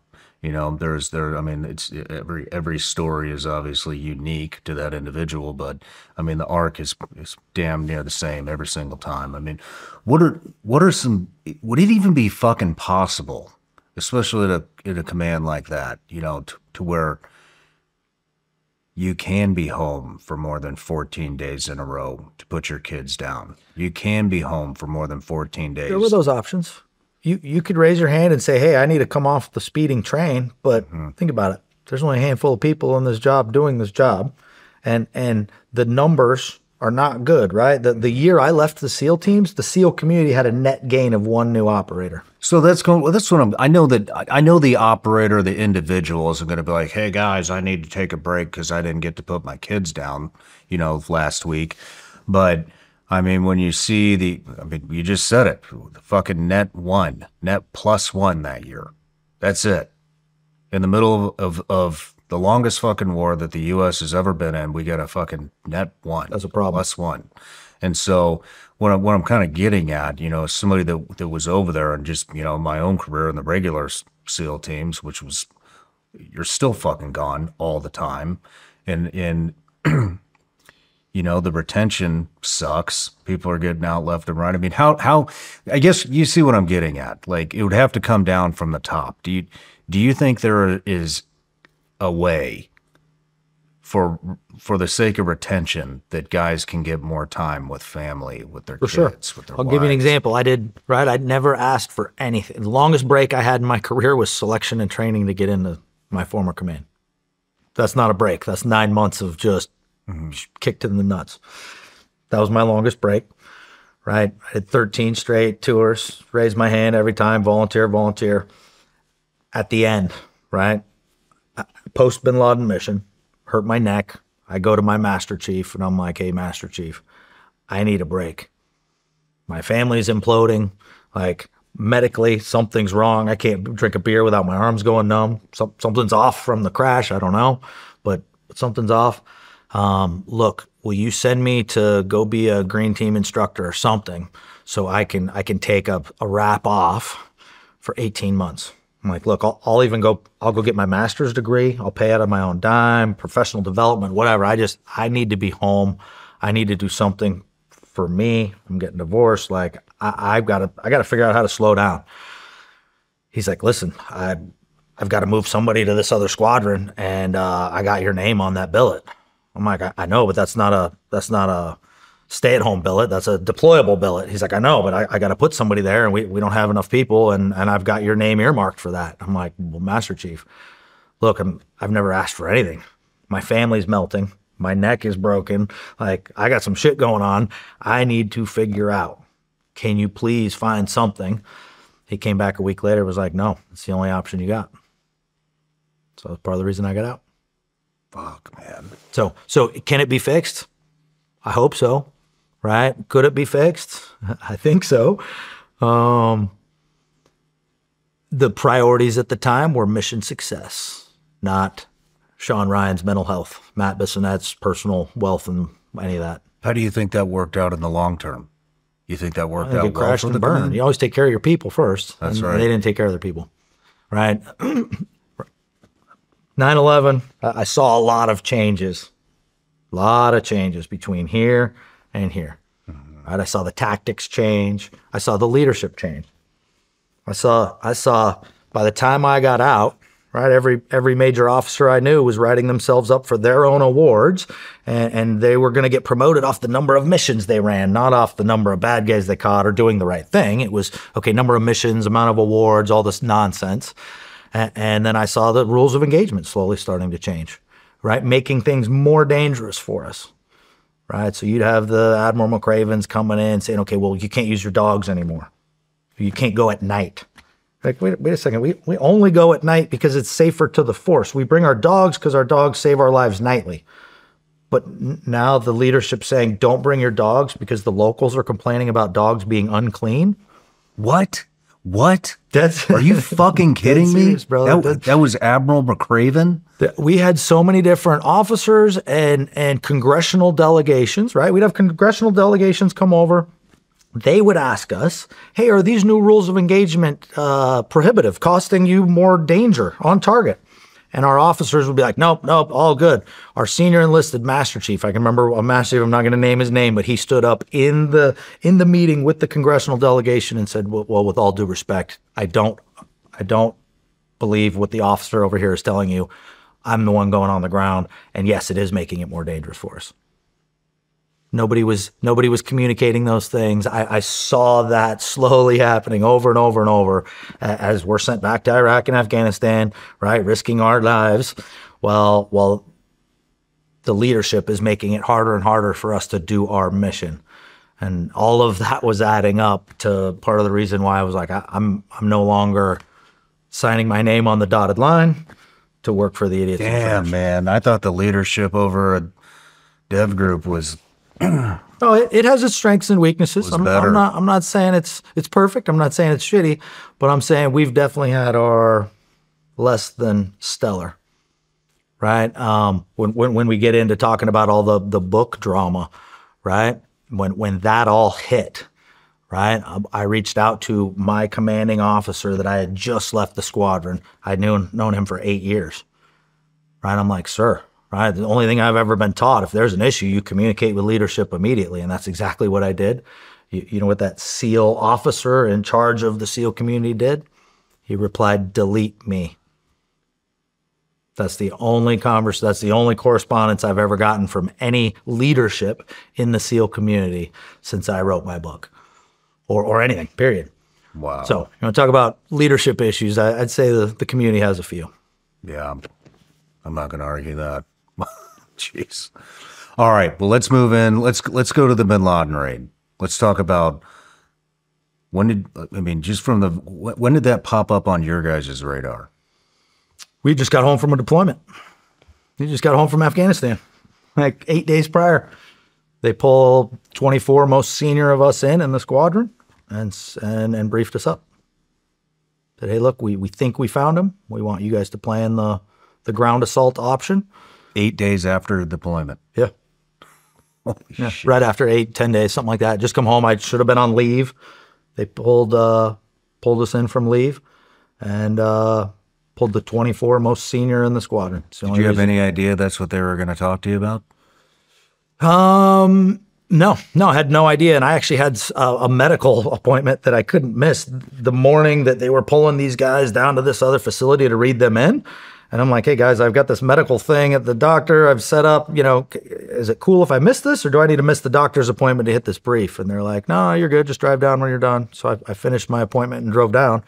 And then when I showed up at the facility, they'd already given the guys the brief and said, hey, look, we think we found the guy. We want you guys to plan the ground assault option. And boom. So then we got to work. How do you plan that? Just like we've done any other mission, right? The enlisted guys at the bottom who actually do it start coming up with the courses of action. We're somewhat limited on the way we could tactically action the target based off where it was, right? In Afghanistan, we'd grown very comfortable with not flying the helicopter to the compound, right? Landing 20 kilometers away and patrolling in. So, right, we're going to pick the lock on your door. We'll get you while you're sleeping. Don't wake up anybody in the neighborhood. That's much more of what we like to do. But because of where his compound was in the city, the odds of us landing 5 kilometers away, patrolling through the city, remaining undetected was low. So had we been compromised on that patrol, right, he would have left the building. So based off the building, everything we were seeing, that drove us to say, okay, well, let's go straight to the target. Mm-hmm. Fly the helicopters, and that's where that plan was started. Right? Did you know that you had the new latest and greatest Blackhawks? I don't know anything about any crazy Blackhawks. Okay, you can talk about them all you want, but I'm not saying anything. Did you know you were going to get fancy helicopters to fly in for the mission? Not immediately. Walt's not going to come after you anymore after this fucking release. Not immediately. Fucking to you that, or any of these other guys. But so you had no idea. When did you have an idea those were coming? In the mission planning. During the mission planning, they told us about certain assets that we could use that had certain skills that we needed, and so some discussion whether we truly needed it or not, and ultimately it was yes. So how long did you guys have to plan the operation? 2 weeks. 2 weeks. Long as I've never rehearsed for any mission. Right, 13 deployments, never rehearsed for a single mission. Every deployment, go do your plan, brief the team, roll out the door, and go. The only mission I ever rehearsed for was the Bin Laden. No only shit. time I ever had time. How? So can you talk about the 2 weeks from when you got briefed to execution? I mean, what was the pace like? What was it? Came up with our plan and then just started rehearsing our plan. We had a mock-up that we trained on. But again, even rehearsing on a mock-up where you don't know the inside of it, is kind of irrelevant, right? We knew kind of the outside layout, and so you could go get a false sense of security running a dry run on a compound for time. But if you don't know what's in the house and what's going to happen in the house, you're getting a false sense of security of, oh, we ran this in 3 minutes. We cleared it in 3 minutes. Right? You're clearing a structure with paper targets and without any interference, right? So yeah, we spent a week or two doing that, went out to another state, did some more rehearsals with the helicopters, and then came back. I can remember... Is this like you wake up, rehearse all the way through the night, rehearse, just all hours of the day, just rehearse, day, night. And then when we weren't there, we'd give the people like, hey, can you update this on the mock-up? They'd update it. We'd come back the next morning and hit it again or whatever it was. And just constant rehearsals. Yeah. What did it feel like to get that brief? Especially not have no idea. You come back from a medical appointment and it's, look at your buddies, the 24 that are going on, and they're like, hey, we're fucking hitting the #1 guy. That doesn't get you excited. Something's wrong. That's what I'm fucking saying. Come on. Like you're like, holy fuck, let's go. Right. I'd been involved in one other spin for bin Laden years prior. So this one felt much different, right? The one years prior, right? It was flowing right robes were seen on ISR feed, and he's coming back into Afghanistan to make his final, take the fight to the Americans. And so it was this whole, it was a big shit show is what it was. All the officers, everybody wanted to get involved, to be involved. It was the closest spin of any intel they'd ever had on bin Laden. And so they just delayed. This big force got built. They flew in like B-1 bombers from the States. They bombed the shit out of an empty hillside. Right, like 3 days before they're going into the mission, right? They're going to take out bin Laden. They send me and another guy over to Pakistan to do some stuff there. So I'm literally on the Pakistan side of the border, dressed in Pakistani uniforms with a Pakistani element. And my guys are on the other side of the border. They're dropping bombs on a whole bunch of empty mountains. And, 2 weeks later, they're like, okay, bin Laden wasn't there, and they called us all home. So that was the previous spin. This one felt much different. This one was a lot more under the radar. It was quiet. It was like, okay, whoever lived there was significant, right? It was none of the intel that I saw was 100% proof positive. It was bin Laden himself, but it was somebody significant. So, okay, whoever lived there was going to have a bad night, but we would figure it out. I remember in one of the intel manuals, right? I don't even know who put these together, but I'm breezing through it the first couple days. Like on page 1 or 2, I see a statistic where it says you have up to a 70% chance being shot down on the helo ride in or the helo ride out. Wow. And I don't know who came up with that statistic. There was intel people at all levels throwing out different numbers and statistics, but I'm like, I'm not a numbers guy here, but 70%, that's just the helo ride. That's not dealing with the guys with the guns once you're there. Did you guys think it was a suicide mission? I've never thought any of my missions were a suicide mission. I refuse to think that way. Right? I don't care what, who. I'm not allowing myself. It's like my buddy in Buds, who every morning was like, fuck this, I'm quitting. I'm like, I can't allow my mind to go there because I'd actually quit. So I'm like, I'm not going to allow my mind to go anywhere other than we're going to move through this target and figure it out. What was, can you run through the plan of what you guys developed for the night that it happened? And then I love my Mike Tyson quote, right? Somebody interviewed Tyson after a fight. They're like, Mike, didn't you have a plan going into tonight's fight? And he looks at the reporters like, yeah, everybody has a plan till you get punched in the face. I love that quote, right? We had a great plan, super simple. Like we did in Baghdad, top down, bottom up, right? We were going to squish them in the main house. That was the plan. Pretty straightforward. We got punched in the face as soon as we got there, right? These helicopter pilots are amazing, right? I cannot say enough good about them. Rehearsals, everything, perfect. Everything, to the second. I'm sitting in the left door of the helicopter, right? I'm going to be the first one out, chalk 1 on the left side. My buddy's on the other side, right? Ropes hooked to the helo, 40 feet up. We come to a hover. It feels like 4 hours. It's probably 2 seconds. And And immediately the helicopter goes 90 and starts going in. I'm sitting in this door. Fuck. Helicopters crash very ugly, right? A plane maybe can come skidding in. My little chicken legs are hanging out the side of the helicopter, and we're going in this way to the side. Buddy of mine's holding me in. I'm literally falling out of the side of the helicopter as we come in and we hit. Nothing goes boom. Clear out your shorts, whatever you need to do to get back in the game. Holy shit.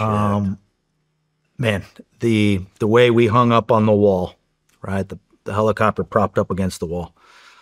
There's a wheel on the back section of a Blackhawk, and that wheel's the only load bearing for the back half of the helicopter. That wheel landed on the wall. Shit. Right? Had that wheel been 10 inches this way or 10 inches this way, tail section would have broke. I wouldn't be here, right? The height of the wall was 10 feet. Our helicopter hit. If you watch the Zero Dark 30 movie, the main rotor hits the ground, comes snapping off. That did not happen. Right? We hit. I jump out this door and run away, turn around and look, and the main rotors are still turning. They're within about a foot of hitting the ground. You want to talk about the big guy? Right? When your time's up, your time is up, and it was not our time. Inches. Damn. Landed perfectly. Helicopter didn't roll. Main rotor blades didn't snap off. Nothing. 40 feet up. You tell me how that happened. Why did the helicopter crash? Great question. Okay. So, do you know what was happening in Washington, D.C. the day before the mission that the president would have wanted to be at? I don't remember. A White House Correspondents' Dinner. So, the day we had originally planned to launch our mission was the day before we actually went. Right? It was a weekend, zero illume, so good time to go. President got involved. It was like, hey, can you guys push this one day to the right? Can we push to the right? Well, I want to hit my dinner. Okay, so we moved the op to the right. Not me, it was well above my pay grade. The op was moved to the right. The next day, the temperature was roughly 8 degrees warmer than the day prior. You know how temperature affects density altitude, how a bullet flies over a mile. It affects how much lift a helicopter can have. So hypothetically, if because I'm not speaking in real terms of weights, right? If our helicopter could carry, say, 1,000 pounds, say we were at 800 pounds of load, that's fine. We operate within those margins. Normal. The next day, 8 degrees warmer, temperature, we didn't have the lift. So what I've been told is we got into the target area. Our pilot was at full throttle, and we settled with power because he didn't have enough ass to keep the helicopter in the air. So why did we crash? Because the President Obama needed to hit the White House Correspondents' Dinner. You've got to be fucking kidding me. It's a portion of it. Wow. Unfucking believable, man. The only political shots I take in No Easy Day, right? I make 2 political shots because I hate all politicians. Biden, right? He was VP at the time. We meet him after the raid, and he's like literally handsy, like trying to rub guys' shoulders and like tell them bad jokes in their ears. Like we're not teenage girls with ice cream here, dude. Like, come on. It's like, who's the drunk uncle that showed up at Thanksgiving? Like, oh, that's the vice president. Like, okay, that makes sense. Oh shit. And then Obama was great, right? Super smooth. We all stood up there, got our photo with him, gave a great speech, and then he invites us all to the White House, to the residence, for a beer. Okay. I'm very apolitical, but if a sitting president invites me and my team that just risked our lives for whatever to the White House to have a beer with the sitting president, you go, right? You're going to go, right? He invites the freaking women's World Cup soccer team, whatever. Like, everybody goes to the White House. Here's a sitting president inviting us to the White House for a beer right after we probably got him reelected. Do you think he ever followed up with that invite? Probably not. Nope. And so I put, I bet you voted for change too. Like that's my only one-liner in the book of like, yeah, I bet if you're still waiting for Obama to invite you to the White House for a beer, I know you just risked your life for him and you probably got him reelected. He invited you for a beer, but you think he's ever going to follow up with that? No. Wow. Not surprising though.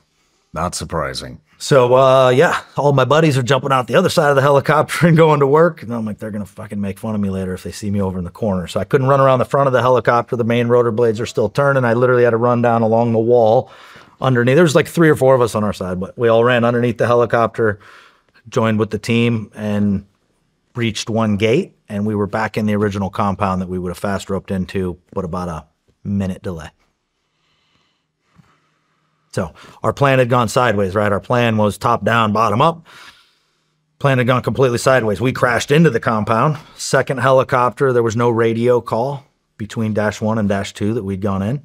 Were you going to be on the top or on the bottom? We were fast roping 40 feet down into the compound.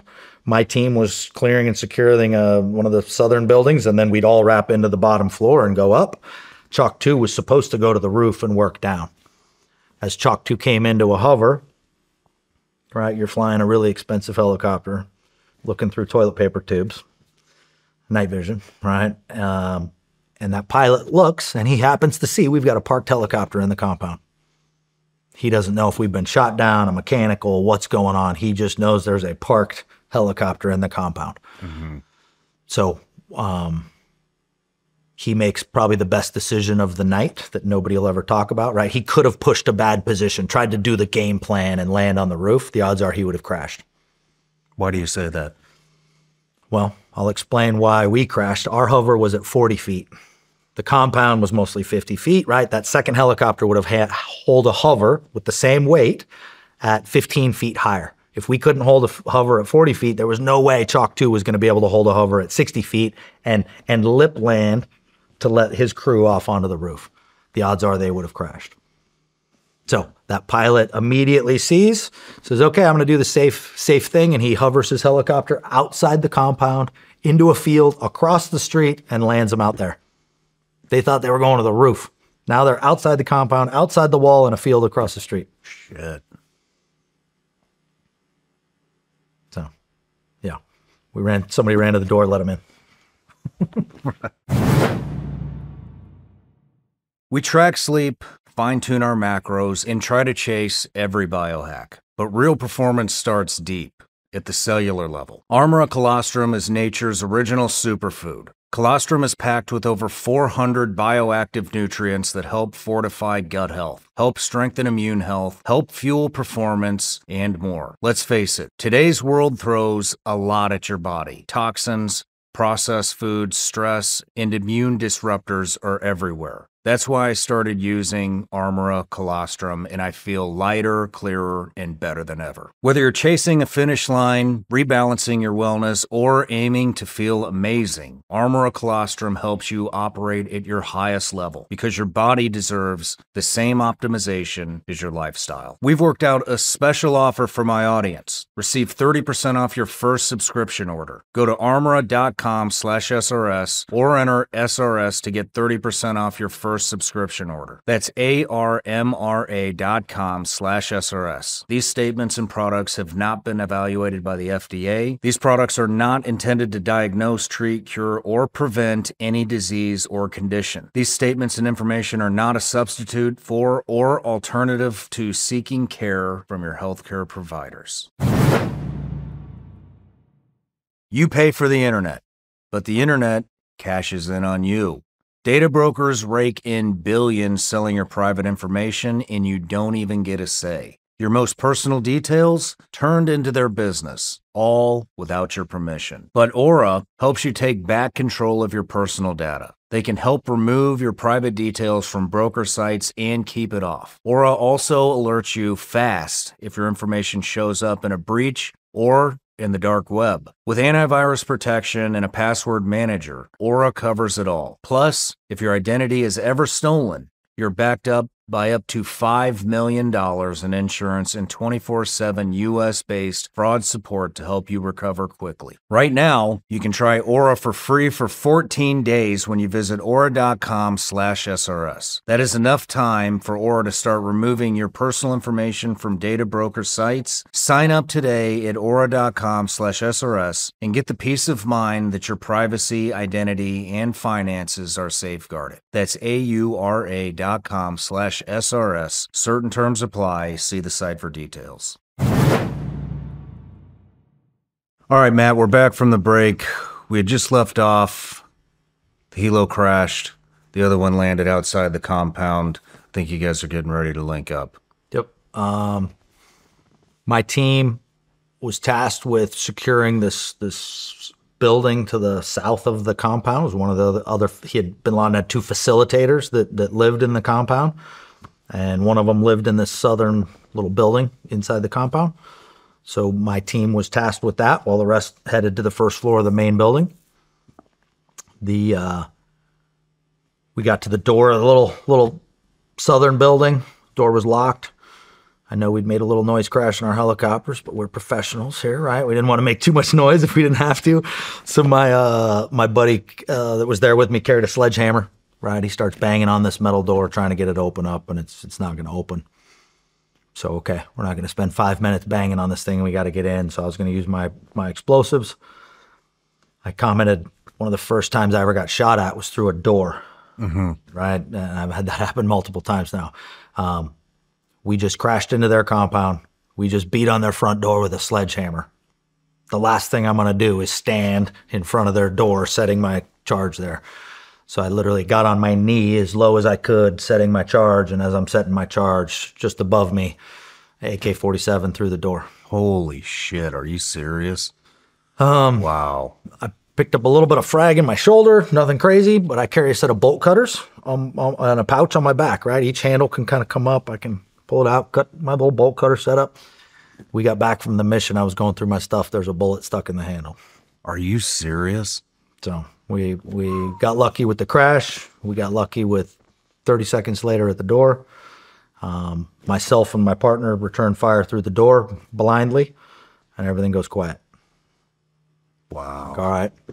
I got to go back up. I got to get my charge on the door. I got to clap this thing off. We got to get in here, right? We got to, time's ticking. My buddy spoke Arabic, right? So he starts calling into the house in Arabic. And I swear to God, not 5 seconds go by and you hear the metal latch on the door inside and they're getting ready to come out. Like, why didn't we try this when we got here? This would have been way simpler, right? Just come on out, guys. Door opens up. It's a female holding a baby, 2 kids behind her, her husband laying dead just inside the door. Perfect Arabic to my buddy. You killed him. He is dead. Talking about her husband. Wow. Pulled her out. Right, women and kids away, cleared the guns, cleared all the area, left them there, left the dead guy there, and then we rolled into the main house. While all that was going on, did you guys know where he was going to be? Who? Bin Laden. The assessment was assessed that he most likely lived on the 3rd floor of the compound. Assessed, right? Assessed was Khalid, his son, lived on the 2nd floor. And another facilitator on the 1st, and another facilitator in this outbuilding. That was the laydown of what they assessed. Right, the guys from Chalk 2 had landed outside the wall. They came and got let in the compound. Now everybody's hitting the bottom of the main house, right? Are you guys hitting the main house simultaneously, or did you? One door on the house. The way the house was rigged, it had multiple doors to go in. But it had been configured on the inside to secure the stairwell going up, right? And we got in one side of the house, and there's a reinforced metal door at the bottom of the stairs. Sean may be hiding somebody upstairs if you have a reinforced metal door at the bottom of your staircase, right? Maybe a sign that you're hiding somebody upstairs, right? So all of these things you're thinking through. You're like, okay, shots fired at the first building. They want to get jiggy, right? We've got reinforced metal doors at the bottom of their stairs. That's odd, right? A couple charges and that went away. No power, pitch black, good night vision. It's not like you see in the movies with, you know, Team America here to kick your ass and clear left, clear right, right? We're very calmly and quietly clearing the space. Got up to the second floor, where there'd been an adult male and his wife engaged on the first floor. In the stairs up to the second floor. What I remember, right? Seal in front of me. It just shot Khalid up the stairs, right? Khalid was bin Laden's son. We'd been told we think Khalid lives on the second floor. We're literally standing on the second floor. There's a set of ladder, stairs that go up to a landing and up. A little head pops down looking at us on the ceiling. How did he hear you guys? He had to have, right? I mean, anybody inside the house had plenty of time to wake up. They heard helicopters hovering, helicopters crash. They'd heard muffled gunfire, some explosions, right? Outside buildings, first floor of the main building, and then now we're in the house. So they had more than enough time to assume there's somebody here that's...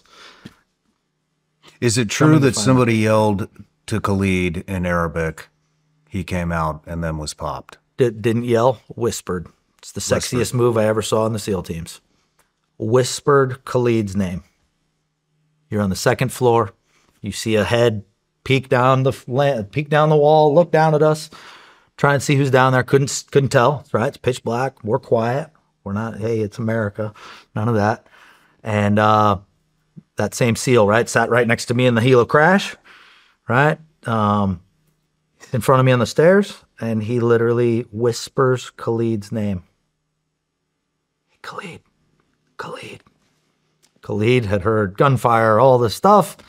Then he hears somebody whispering his name. Not yelling it, nothing aggressive. Peeks around the corner and gets popped in the head. Holy shit. Falls down, rolls down a couple sets of stairs, AK-47. Right? He was literally right around the corner of the stairwell with an AK-47. Had we made our way up the stairs, all right, he would have popped the point man point blank as we rounded the corner. Maybe the rest of us. More importantly, he would have slowed our assault down. Right? We'd given ourselves 30 minutes on target with a 10-minute window to spare. And yeah, had he stood at the top of the stairs shooting down, that would have slowed our assault up the stairs. I had to assault years ago. There was a guy at the top of stairs shooting down at us, and literally we threw a whole bunch of hand grenades up the stairs and then ran up right behind him. It's not the prettiest way to assault a set fixed position. Yeah. So thankfully, right, from a historical move standpoint, that was epic. Was that rehearsed, or that just fucking happened like on the run? Pull it out in the midst of stress and pressure and send it. And that is what I love. Damn, that's right? amazing. Like, that's just, come on, I wouldn't have thought of that. Did you say anything? No, I wouldn't have thought of any of that. That was fucking genius. I didn't think of any of that. Wow. But you got to think, right? Now you just heard some guy answer to the name Khalid, right? We've heard all the guys downstairs got guns, right? I got shot at the first floor. So, okay, whoever is in this house is putting up a fight and trying to hide, right? So okay, significant. At least chalk that up in the back of your mind as you're moving through the target that, okay, maybe the intel folks are correct for once, right? There was a ton of different intel people involved in this. The girl from the Zero Dark 30 movie, she was always 100%, right? She wasn't a hot redhead, but she was always 100%. There was other intel people we had there. Some of them be 50%, 70. She was always 100%. So yeah, you're thinking, okay, all these little pieces, these are all little signs that are adding up in the back of your head. Step over Khalid and head up to the third floor. How much interaction did you guys have with the woman? The CIA chick? Yeah. Tons. She was there when she briefed us in. I sat next to her on the flight over. The movie does a great job portraying how like feisty smart she is. She's wicked smart. Right. Yeah, I'll leave it at that. All right, so you're moving up to the third deck. Third floor, point man in front of me again. Same guy? Same guy. Same guy whispered Khalid. Head pops out the door at the top. Point man takes a couple shots and the head disappears into the room. We don't, right? We kind of skipped over my 13 deployments, right? One of the biggest things that we had learned and evolved through was, right, the tactics we were taught, CQB, right? It's hostage rescue clearance when you're in a building, right? It's all about speed. Well, over time, we were using these old school hostage rescue tactics to assault buildings where there was no hostages in, right? So why do we need to throw a flash crash in the room and then immediately run in here and do our clear left, clear right, old school CQB stuff when there's no hostage in here? Wouldn't it be much safer to stay at the door of the room and like pie the whole door from the space where you're much safer and less chance of getting shot back? So we had started evolving our tactics, right? It was no longer hostage rescue clearance. It was combat clearance. And combat clearance meant we're slower, much more methodical. There was no reason to just run in the room and clear things. So Makes a hell of a lot of sense. Right? Much safer. And trust me, the swamp in the community didn't want to evolve to those tactics, but over time it was saving lives nightly by not rushing into the room, right? Who do you call the swamp of the teams? I'm just curious. Any of the old school guys that are still there. I mean, is the swamp at Dev Group as well? There's a swamp everywhere. Yeah. Okay. I think there's a swamp or just the So there's the fucking, bureaucrats. I mean, that's where all the team's tactics come from, is from development group. Well, at least when I was in, when you go to assault cell, all of that it just comes down from you guys, and so I mean, it's just fucking shame to hear that there are people over there that are delaying. Not everybody, but any organization, tactics. there's the old school guys in the organization that don't want to change, right? And they want to do things the way they've always done it, and what they've always done is fine, and that's fine by them. No judgment. I'm somebody who likes to evolve and adapt, and when there's people dying because of a tactic, I really think we should evolve that tactic. Yeah, right. I would share that sentiment. Kind of makes common sense. Yeah. Where did that change come? Where did combat clearance come from? Was that guys like me and other operators that were operating, and we just continually go to our leadership, right? I did 8 years at the command, and you're just deploying. And so I wasn't a senior guy yet, kind of middle management. And so, I mean, it's just so different than, it's completely different than everything that I've been trained. I've never done combat clearance. I was out before that, got to, the vanilla side. But one of the missions we did with my Army counterparts, right? And a good SEAL friend of mine was right there when it happened, right? They blew the door. As soon as the breach goes, you run in, right? First 4 guys, 4-man entry, right? Breach, first 4. First 3 went in. They had a sandbag bunkered PKM at the end of the hallway. So everybody ran right into the PKM bullets, right? My buddy, I won't mention his name, but he was literally standing there at the door, and all 3 fell right in front of him. Fuck, man. Right? So you tell me how many times you need to be like, hey, guys, it's this tactic of like blowing the door and running in. If there's not a hostage in there that we need to save, why are we taking that risk to force? Yeah. Simple question. So we had evolved to that, right? So the Bin Laden mission, we knew there was no hostages, right? They're not holding somebody on the 3rd floor. So there was no reason to rush, right? To do the old school tactics of run into the room. And so cleared to the door of the room, looked in, and he's basically twitching at the foot of his bed. There's 2 women in the room. Bin Laden's just twitching at the foot of his bed. Headshot from the guy coming up the stairs. There's 2 women standing there in the room, right? So is he still alive, or is this just nerves? So. It's pretty twitchy. I'd say he's done. Headshot. Cover the headshot, right? We didn't want to shoot him in the face. Nobody wanted to. We wanted the photo. Right? The rules of engagement were capture or kill, right? None of this was go in and kill everybody. I've never been on a mission in the SEAL teams where they said go in and kill everybody. Never. Right? It's always capture or kill, and we had 30 different lawyers show up and brief us on this. Why was he engaged while we were coming up the stairs? Because the only thing he exposed was a head. stuck his head out the door to look at the guy coming up the stairs, and was engaged. Within the rules of engagement for that point man. Why? Because he could have produced a gun around the corner, right? Khalid down the stairs had a gun in hand. Guy in the first room I cleared had a gun in hand. So third floor had more time to set up a defense than anybody on the second and the first, and everybody else had got a gun on the first and second. So for the point man to think, okay, bin Laden's armed, well within the rules of engagement. We'd been briefed. Part of the, the intel packages was, hey, they have the house rigged to blow, or they're all wearing S-vests, and when you get in there, they'll martyr themselves and kill you guys too. So again, rules of engagement, point man coming up the stairs, only sees the head, well within the rules of engagement to take that shot. Now he's laying at the foot of his bed. 2 women in the room, right? Same point man grabs the 2 chicks and pushes them back against the far wall. Right, had they had a vest on or something, he would have taken the brunt. Turns out they didn't. Push them back against the far wall, and that's basically target secure, right? We finished clearing the 3rd floor. And it's okay. Question the women and kids, right? Trying to get a name for the guy. The women gave us an alias. Did you shoot bin Laden? On the ground, yes. You did? Yep.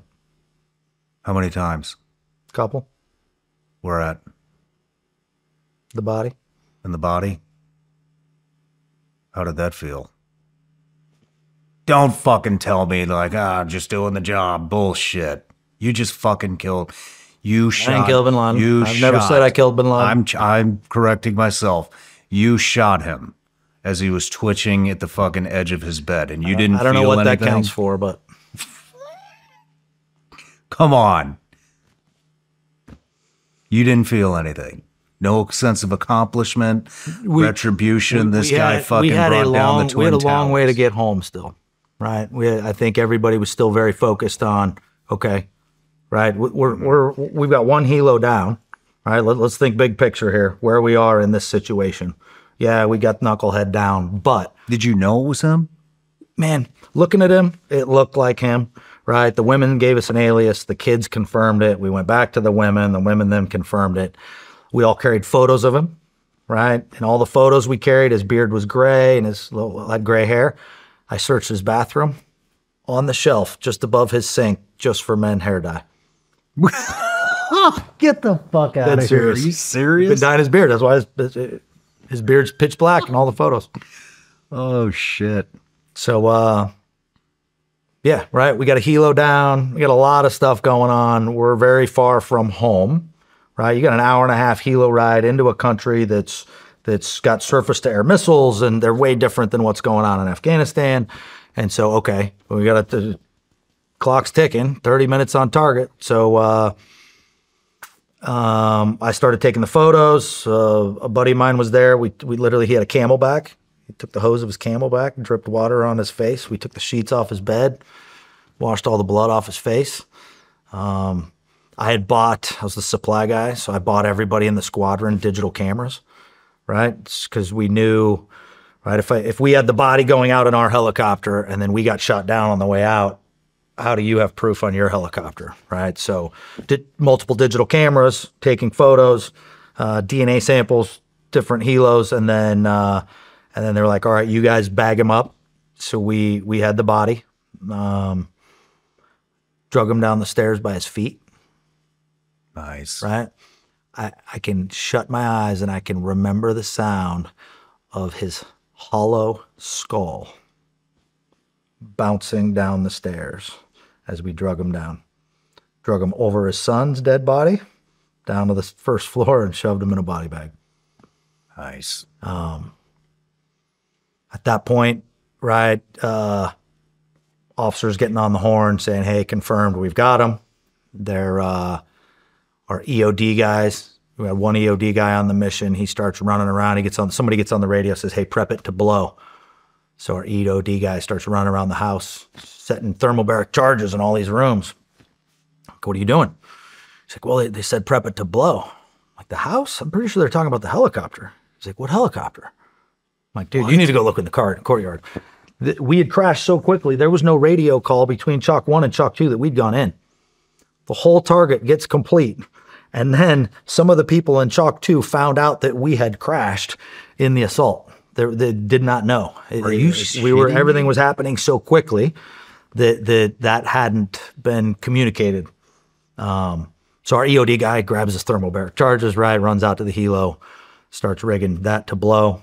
We're moving all the women and kids around the compound to safety. We're doing the 30-minute or 30-second shopping spree at Walmart, whatever, running around, grabbing anything we could, thumb drives, computers, anything you can find. I remember our Master Chief getting on the horn and be like, exfil the building now. Like, no more, hey, 2 minutes, like, everybody out now.